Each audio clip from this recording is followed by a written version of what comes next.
Hi, I'm Jenny Beatrice. I'm the Director of Communications for the Sisters of St. Joseph of Carondelet, St. Louis Province. And I didn't know I had to make such a big leap. I wouldn't have worn heels.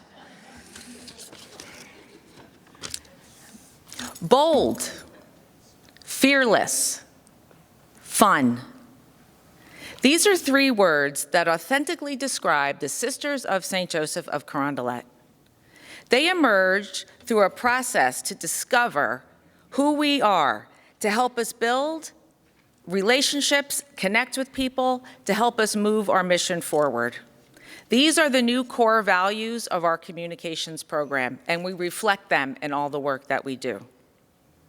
How would you like to have three words that help you build relationships, connect with people, and move your mission forward in a way that's authentic to who your sisters are? Enter Maryanne Dersch. As communicators, sisters call upon us to be a prophetic voice in today's divisive world. But does fear of fallout have you trying to be everything to everyone instead of standing up for what our sisters believe in?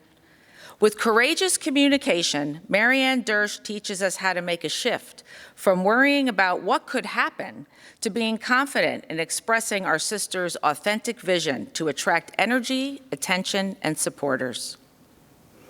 Maryanne is a leader in the nonprofit sector, having spent 30 years helping organizations to communicate more authentically and effectively. She is a consultant, coach, teacher, strategist, and presenter, all wrapped up in one dynamic personality. Insightful and honest, Maryanne has the keen ability to identify the challenges we face in our organizations and in ourselves, while helping us to recognize and share our unique value to better connect with our audiences. She's the author of Courageous Communication. Here is my well-used copy. You can get your fresh copy that you will well use today as well. She is also known for her love of ultra-high heels, watch your step, extra-large Diet Cokes, and short karaoke rotations. So in light of what Sally said about welcome, let us all welcome Maryanne Dersch.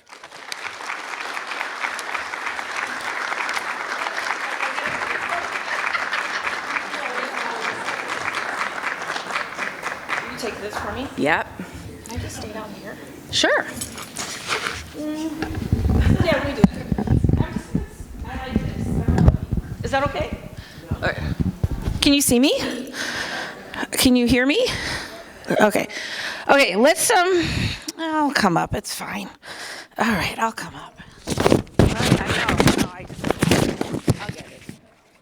I'm making a great first impression. Fashion first, everybody. Fashion first. Okay. Wow. Will you grab my phone? Okay. Okay. Now that you saw that very unglamorous move of mine. So let's get started. Thank you for the beautiful introduction. Thank you for having me here today. It looks like you have a beautiful conference planned, and I'm happy to be here to get it started. And everything Jenny said is true, the bold, the fearless, the fun, and I'm gonna talk a little bit more about what that is. Before I get into any of it, I wanna start with a meditation, a visualization, if you will. So play along with me, please. Put your feet on the floor and feel your hips in the seat, like really grounded in your seat. Sit up straight, comfortably straight. You can open your arms, or put them on your lap, however you're comfortable. If you're game, close your eyes. If not, just lower your gaze. And I want you to think about a light, like you are a light, and that light surrounds you, and that light holds you, and it's this beautiful golden light. And just take a deep breath in all the way from the feet and feel that light all around you. And as communicators, we create this beautiful light, and then we send that light onto the world. And imagine your light going out into the world, and then all this light, hundreds of little bits of light just coming back to you. And then you push that light out, and then you bring it back in. And it's this beautiful give and take of like sending love and light out and receiving love back. And that is the beauty of communication, right? Because when we light up, we light others up.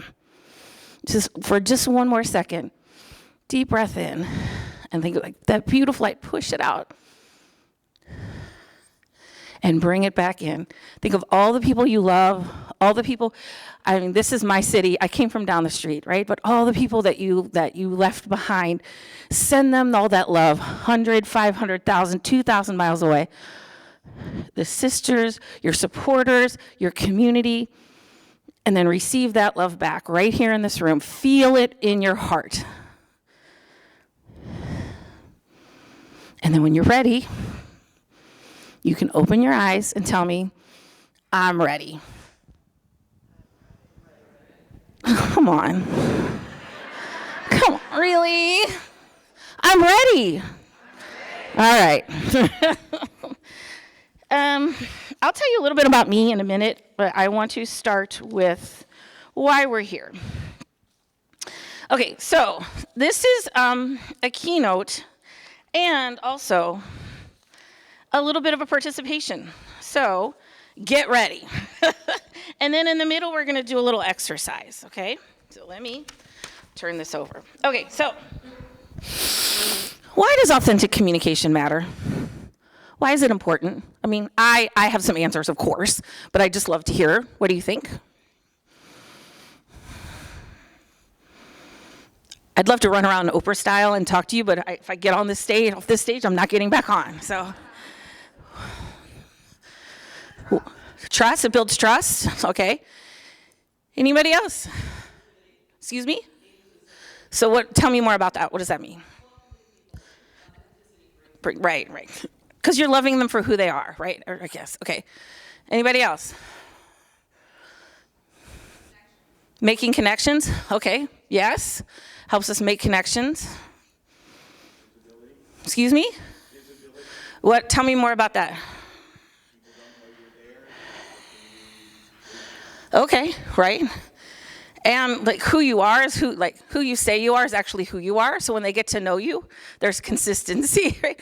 It's like, oh, we're going to be this, but this is on the outside, but when you look on the inside, we're totally something different. That doesn't build much trust, does it? Okay, anybody else? Couple more.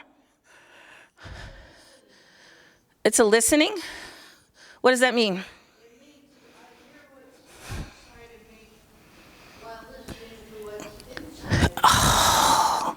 Well, why don't you just come up here and finish this presentation for me? Because that was beautiful.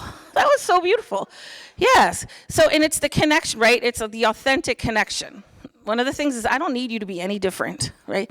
When I'm authentic and you're authentic, I love you for who you are and you love me for who I am. I don't need you to be any different. Okay, one more. There was somebody in the back. Excuse me? Integrity. Yes. Alignment, what I say and what I do are as close as possible, right? Integrity, okay.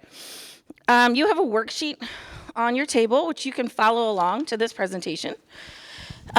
So, when we're authentic, we bring our whole self, all of ourselves, our thoughts, our experiences, our intelligence.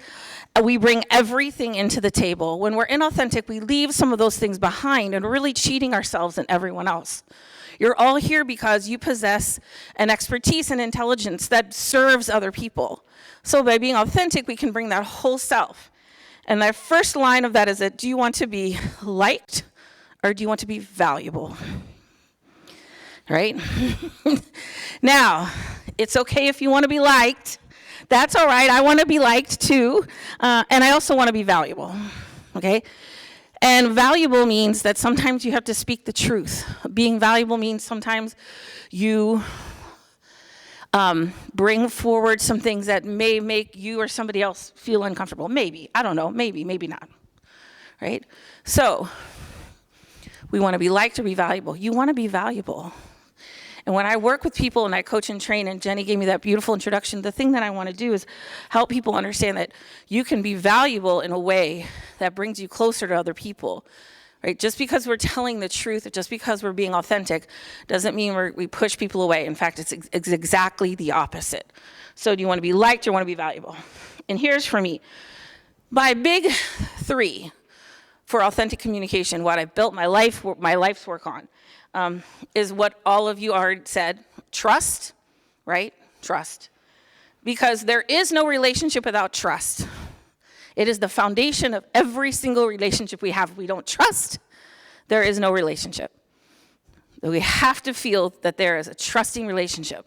The second is buy-in, right? It's easier to get buy-in because we're showing who we are. You know how this world is filled with filters and people who are trying to make you believe that there's something that they're not, and only to like uncover that and like, oh, see, I could see.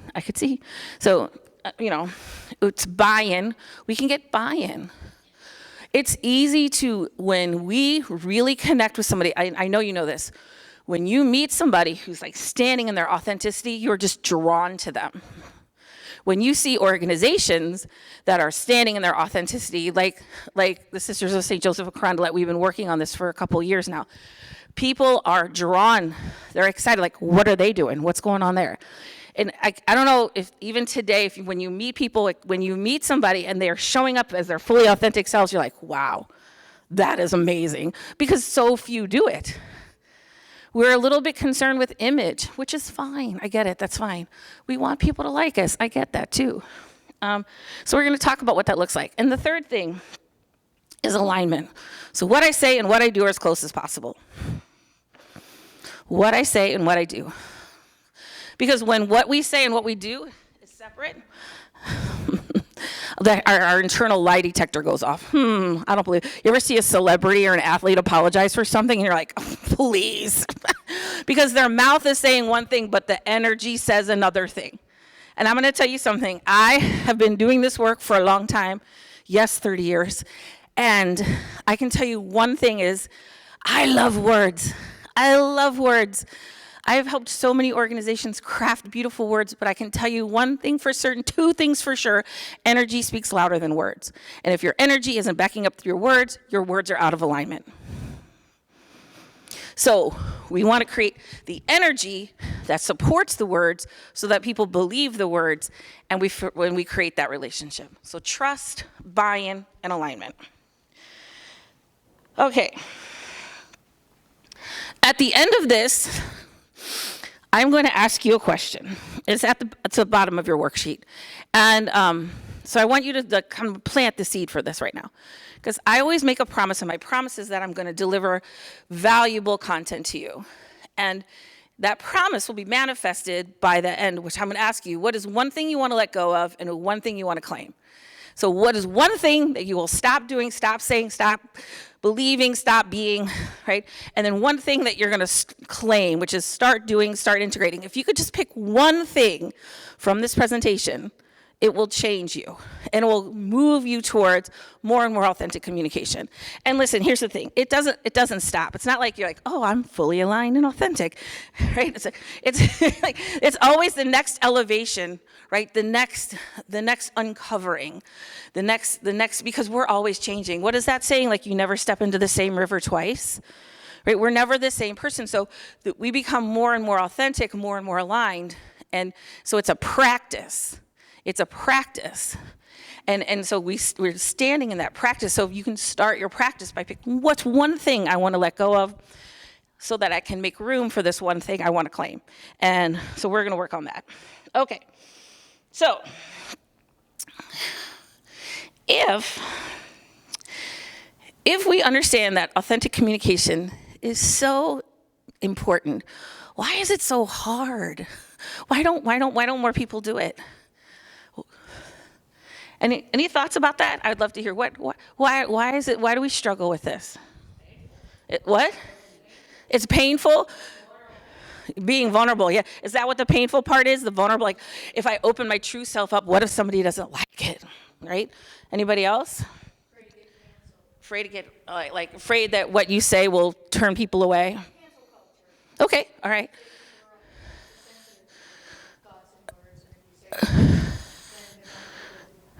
All right, all right. You are surrounded by organizations, surrounded by culture, or surrounded by society who aren't being authentic. Right. And so you're kind of are caught in this, like, Right, so she was saying that you're surrounded by inauthenticity, and I agree with, and there's not a lot of models, right? Like, oh, that's how you do it. You know, I said, you know, there's social media, and there's filters, and there's things to like, so that we appear one way when we're actually another, because we are afraid to show a little bit of too much of ourselves that it won't be accepted. All right, anybody else? Okay.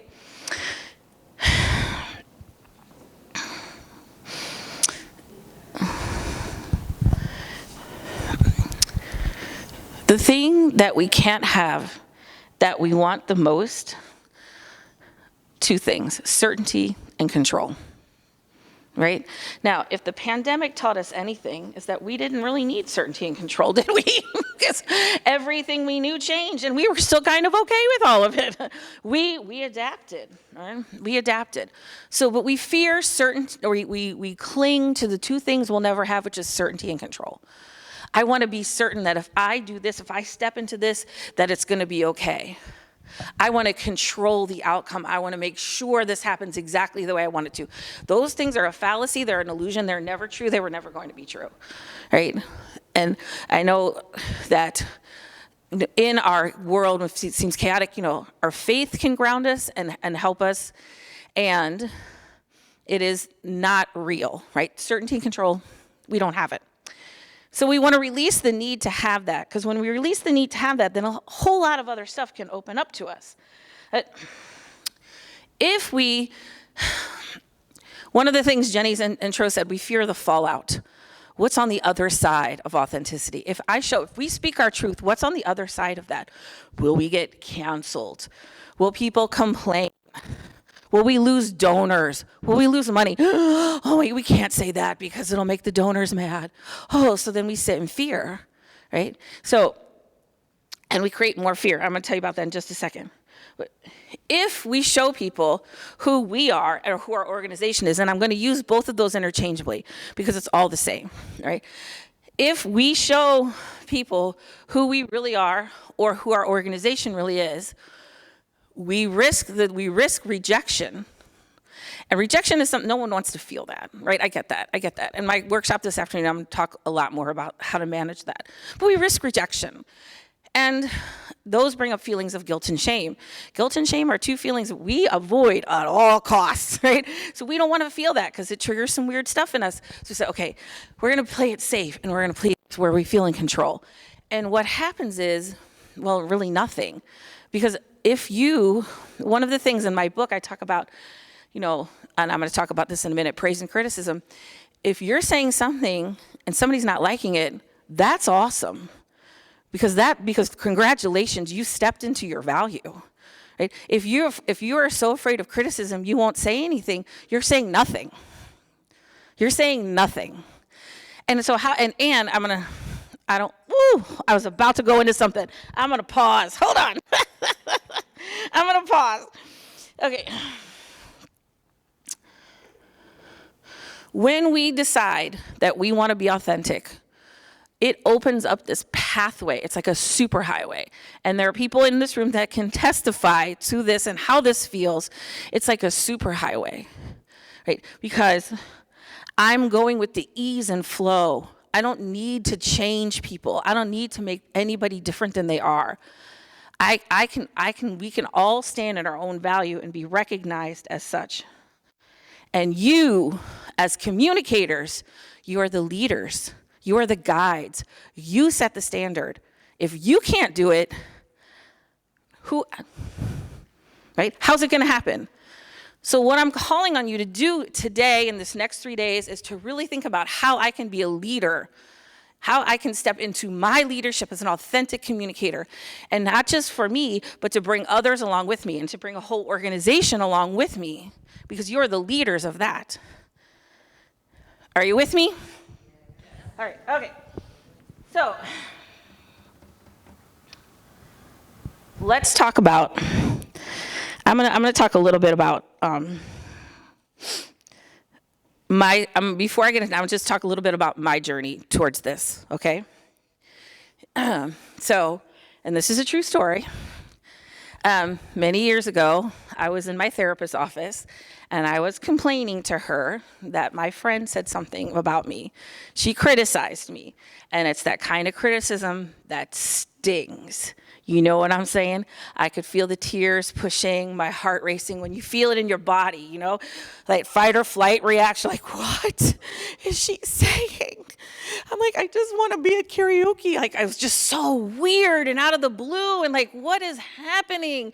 And I could feel my heart pound, like, and I couldn't wait to go tell my therapist, like, you wouldn't believe what Sherry said to me. And she said, Maryanne, praise and criticism are the same thing. And I was like, that is ridiculous because that felt really bad and praise feels really good. And she said, no, it's just other people's opinions. And a whole person doesn't let criticism derail them and doesn't need praise to make them feel valuable. And I was like, whoa. And in that moment, the divine download was 2 layers. The first layer was, I am overly dependent on praise and terrified of criticism. Whoa. And if I want to do what I need to do in the world, I need to really work on that and accept that. Second, so are all my clients. They're all nonprofits. They're overly dependent on praise and terrified of criticism too. No wonder my client base is what it is. And this is why, and this is truly why. You know, I can tell you, I won't go into my childhood, but you probably can relate. Sometimes you feel less than, right? And in order to feel equal, you have to be more. Right, so I had to be because I had to be amazing all the time to everyone just to feel equal. And in our nonprofit space, I think it's the same way because we're nonprofit, right? We don't make a profit, and so we feel and we need donors, and so we feel dependent. We feel less than, so then we have to be super exceptional just to be taken seriously. And that's the narrative that I had to change for myself, and that's the narrative I'm changing in the organizations that I work with. That who we are right now is exactly perfect. Nobody needs to be fixed. Nobody's broken. Everything is as it should be and as perfect. And so I can meet, we can meet each other as peers, as equals, as collaborators, instead of, please, can you help us? And then we have to be so amazing. So in that dynamic, we get terrified of criticism. Oh, the C word, right? And overly dependent on praise. Everyone must love us at all times. I mean, and I'm sharing this with you because this has been my journey, right? my true, honest journey. And in that moment in my therapist's office, that's when Courageous Communication was born. That's when the book was born. That's when the company was born. And thank you to my friend for saying that to me. I'll tell you what she said in a little bit. Thank you because she changed that comment changed my life. Right? That comment changed my life and set me on a path. And the path is that what I have learned in my 30 years of doing communication is you can't make people care about your organization. That's not your job. You can't make people care. Listen, if I forgot to pack my wand, if I had my wand, I would bring it and I would wave them on it. Everyone would give you money. Everyone would support you. Everyone would come to every event you had and read everything you publish. That I don't have a wand. Dang it. So if I did, I'd give it to you. But what I have learned is that I can't make people care. Because why we care about something is based, and I tell you I love words, it's not so much about the words you say. It's about connecting people to their own lived experience. So one thing I want to relieve you of today is this: you're not your job to make people care. And that's what's making your job hard and kind of defeating, because you're assuming that someone needs to be different in order to be aligned with you. I need you to be different, and then you can be with, and then you can join up. No, instead of our marketing, our communications is to attract like-minded people. Oh, do your mission and vision align? Great, let's talk. That's what the marketing is for. It's not to make people be different or make somebody care, because you can't. Like, please trust me on this, you can't.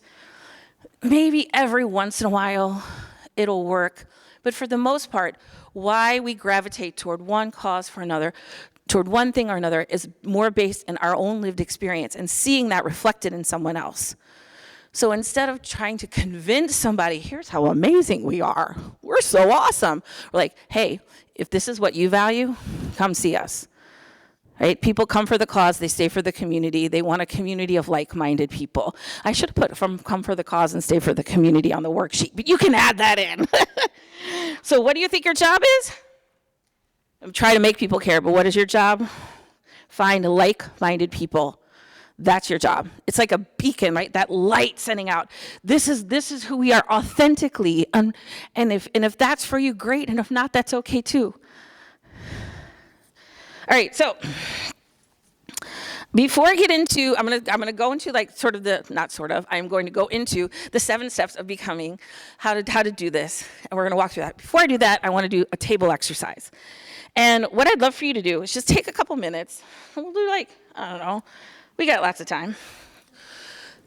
We can relax into the time in this workshop. We're gonna do like about 10 minutes, and I want you to just think about a time when you or your organization really stood in their value, like really stood up to an issue, like really stood in there, and tell me, and then talk about, you can talk about each other, and then you can tell me what happened, right? And what was kind of the lesson learned? What did you come away from that knowing? If there was a time in your life that you really stood in it, and it was like scary, and you did it, and you're like, whew, that was incredible, or that was awful, or however it went. I would love to know. So I'm gonna give you guys just a few minutes in your tables, and please just share those experiences with each other, and then I'll ask a few of you to share out loud. You got it? Do it. All right, go.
We're going to about 2 more minutes, 3 more minutes.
For 8 years when I was in medical education. There you go. I love it.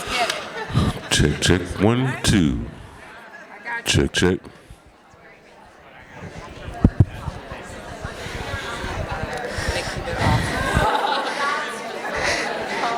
Okay, we're going to wrap up the conversations, and I want to get some feedback. I was hearing some amazing conversations going on. You know, you're weird. Sit down. You're good. You're good. You're good. You're good. Okay, I got a little feedback. The feedback I got is we need a roving reporter so that people can be heard.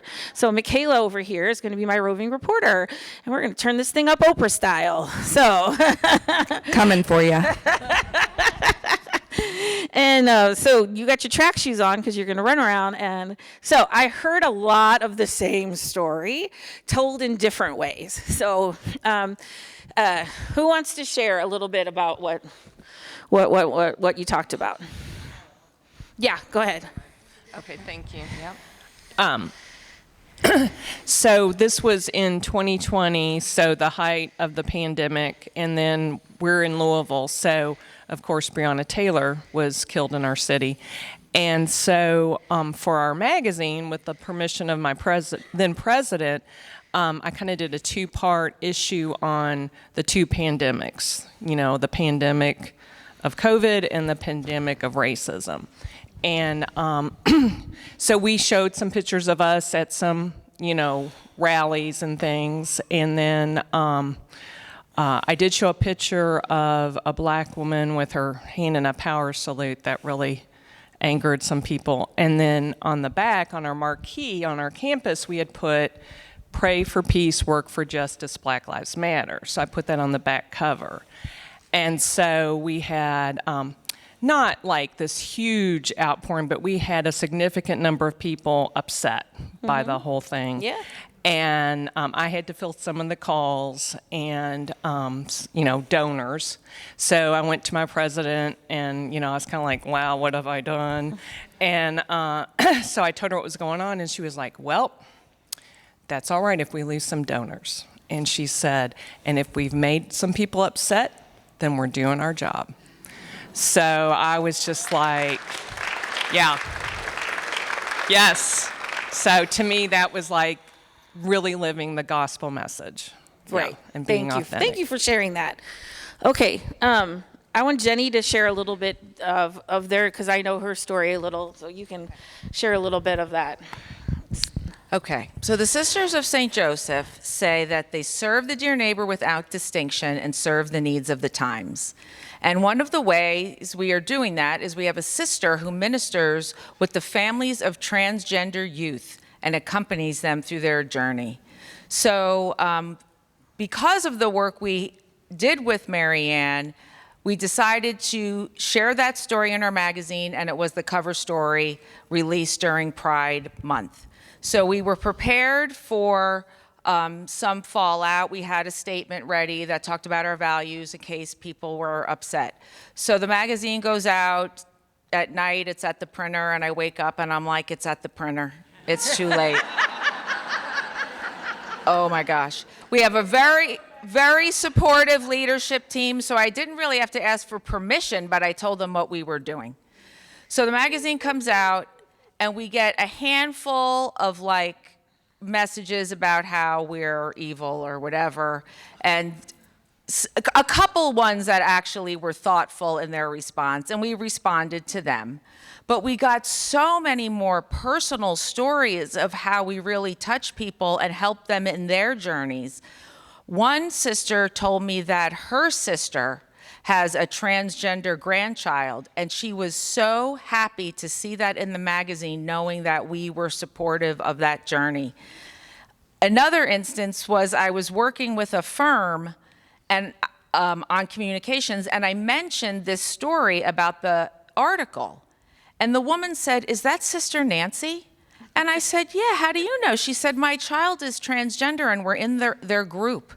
And she started crying, and she said, "Thank you so much," now I'm gonna cry, "for putting that in the magazine." So we got a lot of support, and it just encouraged us to go along the journey further, not to pick the most outrageous story, but to show who we are and be ready to stand who we are with responses and, hear those stories that were really helping people. Yeah. Thank you, Jenny. Yeah. And because you're right, we're authentic, right? So I don't have to try to push things. We're just telling the truth as we see it. And I want to say something about disappointing people, because we're here to create community, and it's okay. It's okay. Like there's love and empathy for those people who said, "Wow, the people we thought we knew aren't the people that anymore," and that's a pain for them, and that's a pain that we can have empathy for. And one of the things that we did was prepare them to how to have those conversations with people, so that everyone feels respected and loved, no matter how you feel, right? Because it is painful, right? Because I said, people come for the cause, they stay for the community. They realize, wait, this community shifting. And it is painful, and that's okay, right? And so escorting them through that journey was also important too, and not just saying when people get angry, it's because they care. That's love. Anger's love, right? Because my son's 19, so I get a lot of anger after, especially when I wake up in the morning, ooh. But anger is that people care. I'm working with an organization, they changed their name. They're like, "We're so tired of apologizing for the name change." I said, people are angry because they love you. They're showing you love. So, and it's love, right? And so it was an acceptance of, hey, this relationship may not work for us anymore, and that's totally okay. What keeps us tied to those donors is the scarcity. Oh, where am I going to find the other ones? But the truth is that when we release that, the relationships that no longer serving, you make room for the ones that are. There are people who are coming with you on this journey.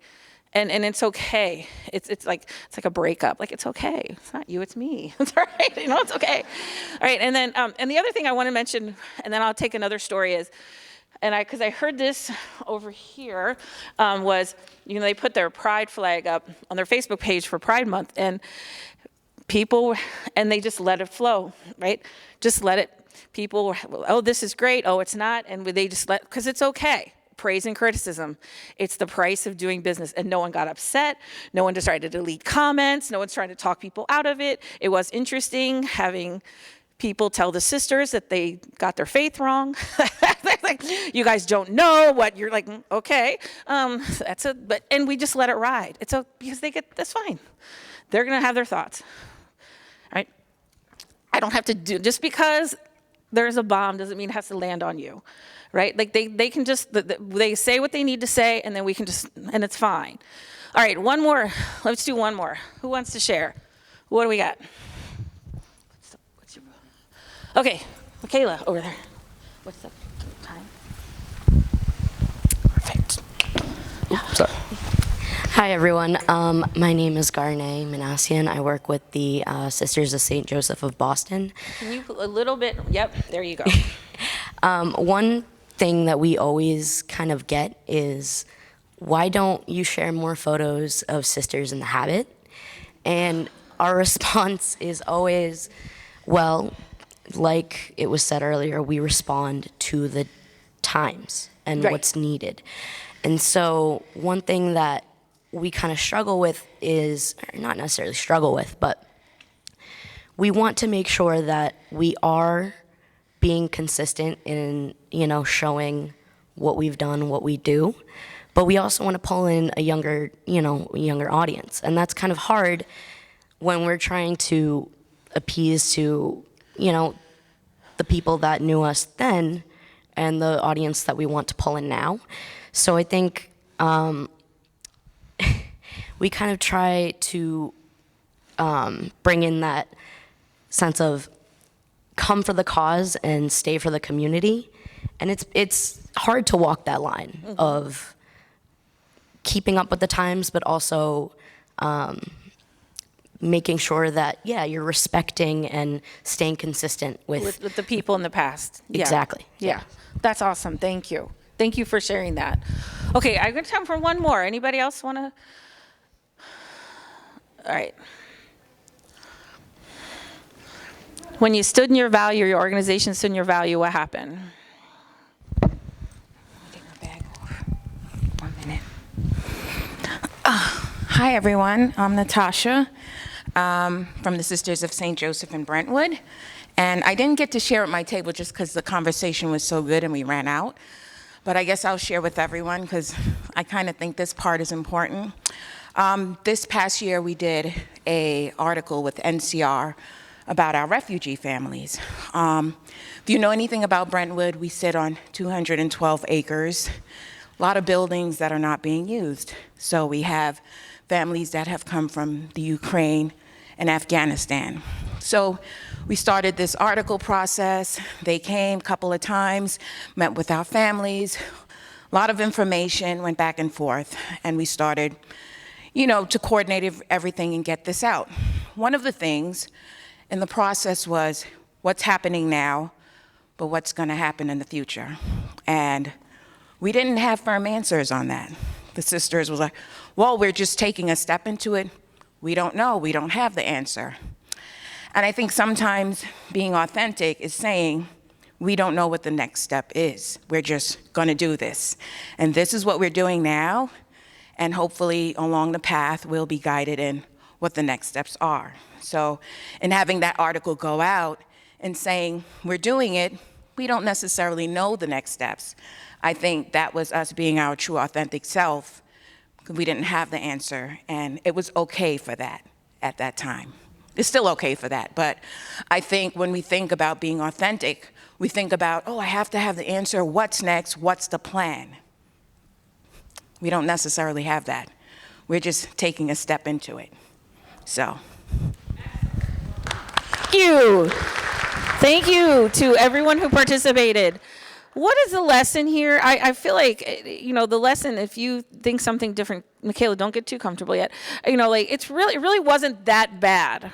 I think we think it's going to be really bad, and then you kind of do it, and it's like, oh, okay, that happened, Because there's a thing, like one of my coaches, Dr. Aaron, he's amazing. He's like, there's facts and feelings, right? And so sometimes we let our feelings cloud the facts. So the feeling is, oh, it's going to all go bad. But the fact is, or we're going to lose all our money. But the fact is the money shows up all the time, right? The fact, right? What is the facts? What are the facts that I can point to that we're doing okay? We're doing, right? And so sometimes the feelings get in the way in the facts, and we let the feelings like, oh, I don't want this to happen because it's going to make me uncomfortable. But really the fallout isn't typically that. It's way worse in your mind than it actually is, And again, in the shifting and changing of the times, which seems to be a big theme, right, for all of you, is that you're going to bring some people with you and you're not going to bring some people with you. And that's okay. And we can love everyone for where they're at. Our pain comes from the gap between who people are and who we want them to be, right? If only these people would show up like this, you know? Like I work with a lot of boards, like, oh, if the board would do this, like then I'd be happy. They're okay. You know, like, or let's look at where they're at and just love them for who they are and where they're at, not necessarily what we want them to be. And that relieves a lot of suffering around this. You didn't know this was group therapy, did you? I called it a keynote, but it's actually group therapy. Okay. All right. So I'm going to talk about the 7 steps to, you know, being a courageous communicator. And that's what I'm pretty going to spend the rest of this time doing. And then remember, we're going to talk about the thing we're going to let go of and the thing we're going to claim. So first is, and I've talked about this already, you know, we have to welcome praise and criticism. Because if we're doing something interesting, somebody's not going to like it, and that's okay. In our own life, and how we navigate the world, how our organization navigates the world, we're not for everyone, and that's okay. You know, because, you know, I mean, okay, is this you? I go to a party or something, you know, and let's say there's 100 of you in a room, and 99 of you love me, but one person's like, meh, that was okay. What do I think about that one person, right? So, you know, we want to be liked. We want to be praised. It feels good. Criticism feels bad. It's not that it doesn't hurt. It's just my bounce back rate is a lot faster. Right? Like, whew, that sting. Okay, I'm good. Now, I didn't tell you what my friend criticized me about. What she criticized me for is, Maryanne, you are always in front of a microphone. I think you're like a narcissist. And I was like, what? And what that criticism pushed me towards was the claiming of my, I'm going to call it like my light, right? And because when I do this, I light you up, right? It's not, oh, this is about me. This is about lighting you up. And that pushed me into like, wait, hold on. And I built a business on speaking and training with this. So that, you know, but thank you for that situation, because it did change my life. Okay, now, yeah. Oh yeah, we're best friends. Yeah, we've 30 years. Yeah. You know, and here's the other thing I want to say is that was about her, not me. You know, like, do you know the 4 agreements? The second agreement is never take anything personally, because you're seeing it. They're seeing you through their lens. And you know what? Right now, this is the funniest thing. So I think ladies get to a certain age in their 50s and they just kind of do whatever they want. And so, and I have a word for it, but I'm not going to say it in the microphone. But so she's in a rock band. So I think she was jealous because she secretly wanted the mic and didn't have confidence. And now she's like 55 years old and sings in this little rock band around Southern Illinois. So do you see what I'm like? But so now if you look through that lens, oh yeah, so that's what she wanted, but she didn't have the confidence then. So it's through their lens. The criticism is not about you. It's about something that's something that sees in themselves. You're the mirror for that. Okay, now I'm gonna go to number 2, okay? We're gonna balance peace and conflict. Now, I'm going to tell you, I mentioned I had a 19-year-old son. He is my lesson in balancing peace and conflict. I'm going to tell you that right now. Oh, my lovely AJ. Okay, so what do I mean by peace and conflict? A balance of peace and conflict. So oftentimes we put peace on a pedestal because we're nice people, right? Like, we're good people. We're communicators. We're good people. And so we don't want to make anybody upset. So we put peace on a pedestal, and it's like a seesaw. Like, what's going to happen? Boom, it's going to fall. And then conflict. So actually, by avoiding conflict and sacrificing conflict for peace, we're creating more conflict. What? I know this took me. So let me. I don't like the dentist. Okay, I have to go to a sedation dentist, like general anesthesia, full knockout, okay? It's a thing about me, and it's just like my dentist says, you don't like the dentist, you just don't like dental work. Thank you, Dr. Hoffman. Okay, so what we came up with was because 3 years in a row I had to have surgery. And it's major surgery, like you're knocked out. It takes me days to recover. So we said, okay, why don't I get my teeth cleaned 3 times a year instead of 2 in hopes to like stay ahead of some things to keep me from having any major work done. So by creating a little more conflict, I mean, by going to the thing that makes me uncomfortable a little more often, I'm actually creating peace because I don't have to have major stuff happen. So if I allow for a little bit of conflict, I'm creating peace. Now, in my life, in my personal life, my middle son, who has a mood disorder, and a lot, you know, he and my husband would argue all the time. And I was like, I don't like that. I don't like your fight. That's not right. I don't like that. And I sort of abdicated my husband's role and said, I'm going to handle AJ because I don't like how you're doing because you fight. And what happened is we put peace on a pedestal, and I would sacrifice it at all costs. Appease. That's not what he needed, right? Boom, conflict. And then in that conflict, what happened is my husband stepped up in this beautiful way and kind of helped me. He became the I became the peace, and he became, and because like I'm telling you, they would be fighting, and I'm like at my desk like, oh, I just want to disappear. Like, I don't like this. Because family's like the Olympics, right? You know what I'm saying? Like, that's a higher level skill to deal with them than anyone else. So I'm like, oh God, I hate it. But I understood what was happening. Because if I could allow for this little conflict, I'm actually creating peace. So let's bring it to you. When you're in the meeting and you step in and you say something, and you're like, I'm creating conflict. But what I know is I'm creating peace.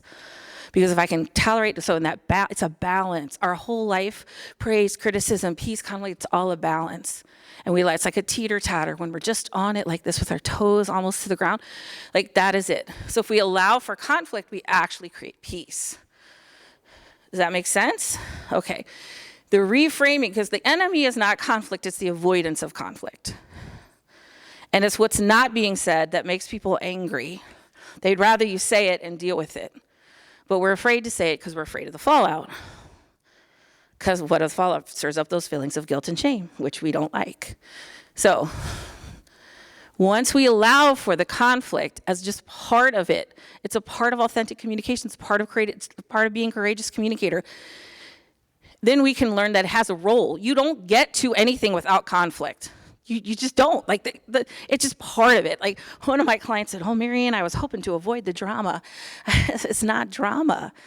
You know, it's what people go through to get to the other side. They want to feel seen and heard.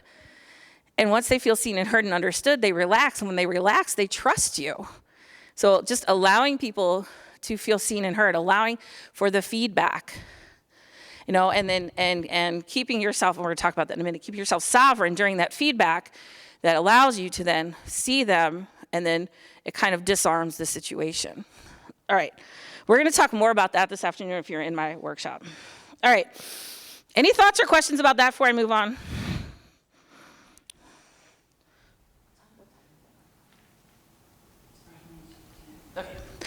Okay, all right, so number 3, and this is probably the most important thing, the most fundamental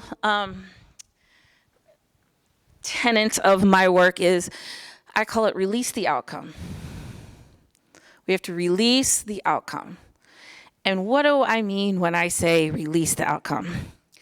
The more you want something, the less likely you are to get it. Isn't that crazy? Because we have hustle culture. You got to go, you got to close, you got to get it. But actually, it's the opposite. So when I release the outcome, I open myself up to possibility.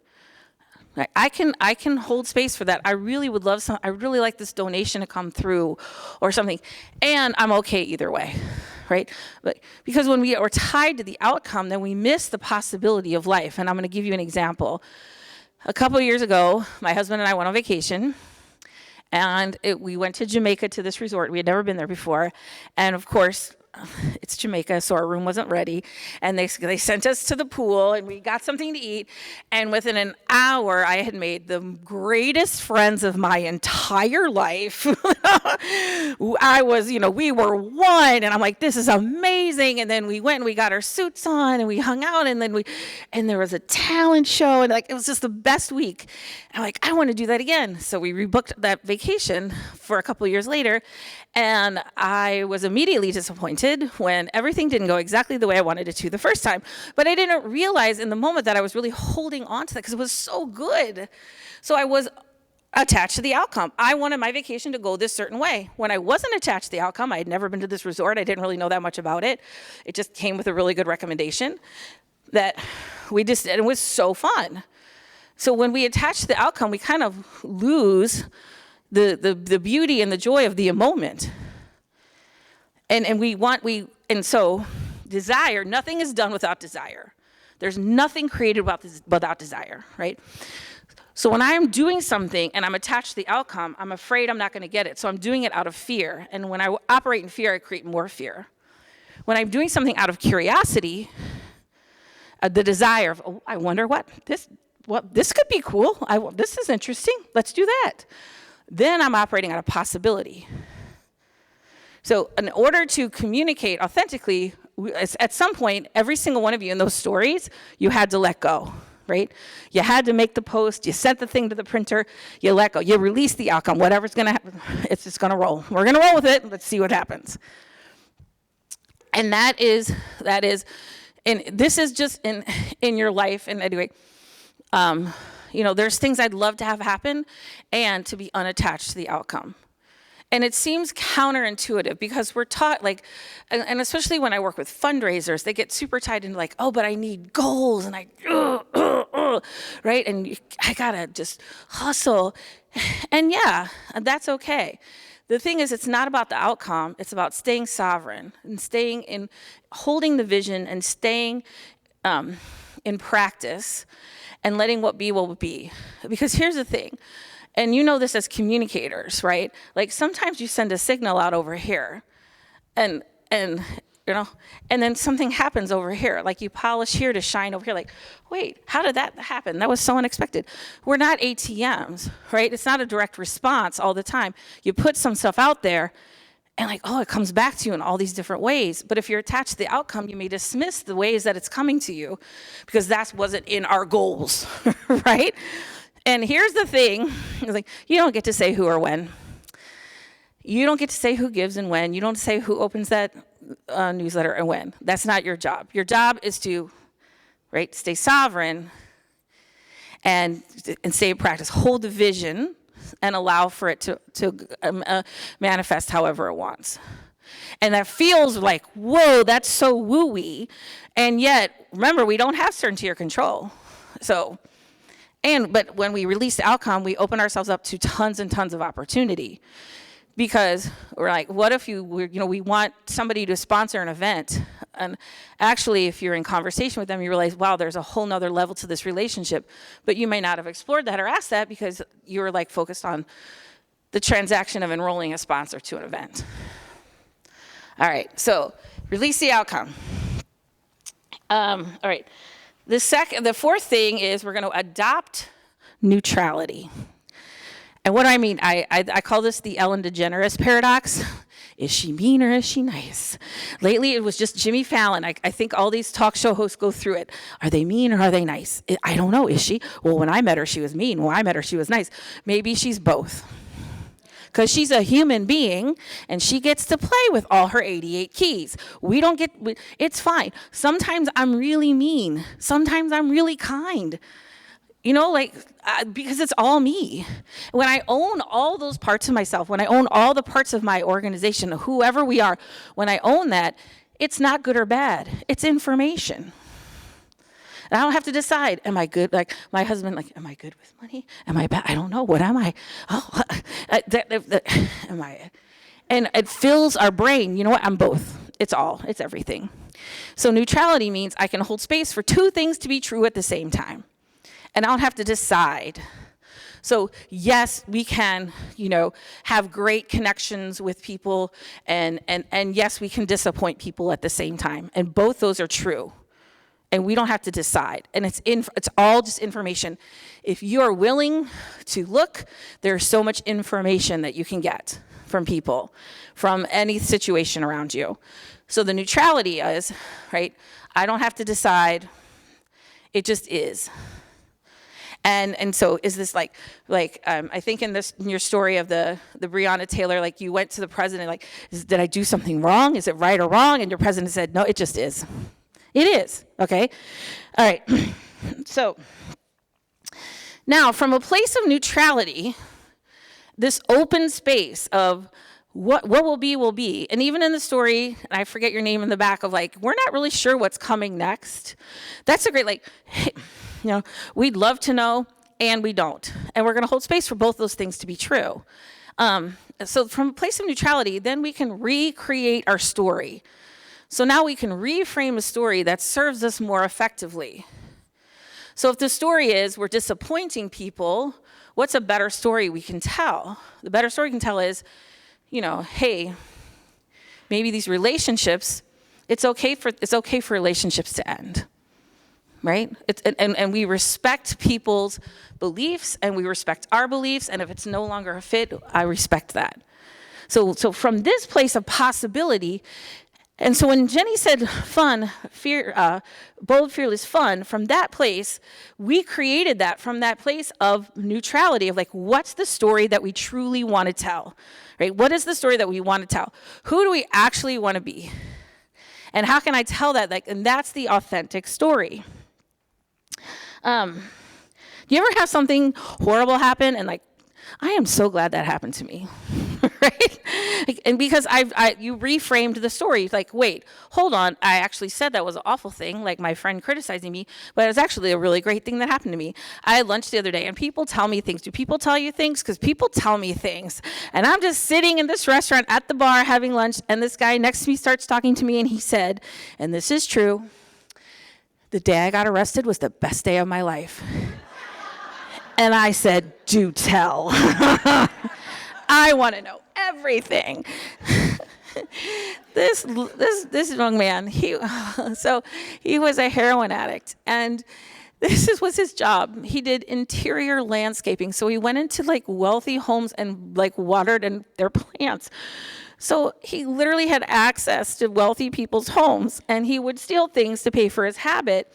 And he was just telling me the story, and he said, and eventually it caught up to me.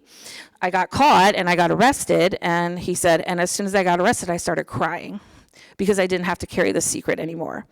And it was the greatest thing that ever happened to me, that I cried and cried and cried because I was so relieved, because I knew this truly wasn't who I was, and I knew I didn't have to be that anymore. Oh, that's a reframe, you guys. So he could have said, oh, I gotta, And so when we reframe the story, like, how can we tell the story? How can we reframe the story to serve us better, right? And from that's the authentic communication. It's not rainbows and unicorns. I'm not saying it's like, what is the next level of story that we can tell? A lot of times people say, oh, we're small but mighty. I'm like, maybe we could rephrase that a little bit. Like, we're focused in our energy. So for 16 years, I worked for this company called 501 Creative, and almost every new client said, we're really hard to understand. We're so complicated. It's so hard. And we're like, So maybe let's tell a different story, because as long as I believe that I'm complicated or hard to understand, there's no space for anything else to come in. Yes, there could be parts, that's the neutrality, the equanimity, there's parts to understand, and also we can make things simple. And so our job was to help them, not just to create the message, but to help them see that there was a way to tell the story that could be simple. Is there any story that you have that you think you want to reframe, or that you have reframed? Like, you used to tell yourself something. Like, my husband and I we always say, oh, neither one of us are good with money. Isn't that a lovely thing to say, that we don't have to be financially responsible for anything? But the facts were, we were actually just fine with money, but we told ourselves for years. And finally I just said, you just say that because you just don't want to pay the bills. And he was like, you know what, you're right. I'm like, because if you look, you're good we're fine. Am I I can hold space for sometimes we are and sometimes we're not. And I don't have to decide. But that was the story we told ourselves all the time. Oh, that's just me. I'm not good with people or whatever. That wouldn't be you because you're communicators. Oh, that's just me. And I don't know. Anybody have a story? Yeah, go ahead. It's not so much a story as it is. I'm like, where is she? She's behind you. Right. Yeah. It's not so much a story, and I know we're all familiar with this, is the whole frame around religious life is dying, no more sisters are coming in, which factually That's a isn't story, true, yeah. because we know that there are, and religious life isn't dying. It may be in a period of transformation, absolutely, but that allows us to be more creative and hopefully lean into possibility and all of that stuff, but that's not the meta-narrative usually out there, right? That we're constantly having to reframe and say, actually, religious life isn't dying. It may be transforming, and there are a lot of women and men who are coming in to religious life today. And what is their future going to look like? That's what we're really about. So that's the story. Thank you. That was a good one. All right. Anybody else? What's a story that you can want to reframe or that you have reframed?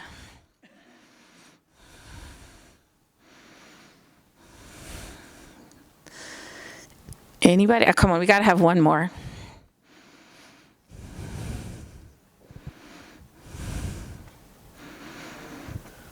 Any story that you want, you're like, I know this isn't the right story to tell, but I don't, or the right thing to tell myself, or, yeah, go ahead.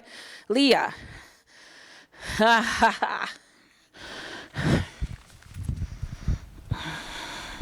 I'm going to do personal. So, didn't want to get a divorce because I didn't think I could do this on my own. And how could this not be my story? But that wasn't the end of my story, and I reframed it, and I'm happily remarried, so I did it. There you go. There you go. Hey. Thank you. Thank you for sharing that. Okay. So we're coming from a place of how can we tell, that was a beautiful example, a better story, right? And it's not about manipulation. It's nothing like that. It's how can we tell the story that we truly want to tell from a place of, right, understanding that praise, criticism, conflict, peace, right, releasing the outcome, adopting neutrality, what is that? Because that creates a very powerful environment for the authentic communication to emerge, as in with Jenny and her team and the Bold, Fearless Fun. And now we look everything through that lens. How are we telling that story? And the way now that the energy is gravitating towards the sisters and their work in a way, because we are telling a story of who they truly are. Instead of because, and there's a little bit, because I heard somebody say over here, development, they kind of want to don't really talk about that, because what if we make the donors mad? And yeah, you might make the donors mad. And it's okay. It's okay. Because if you're hiding parts of yourself because you're afraid you're going to make somebody upset, both personally or organizationally, that's not authentic.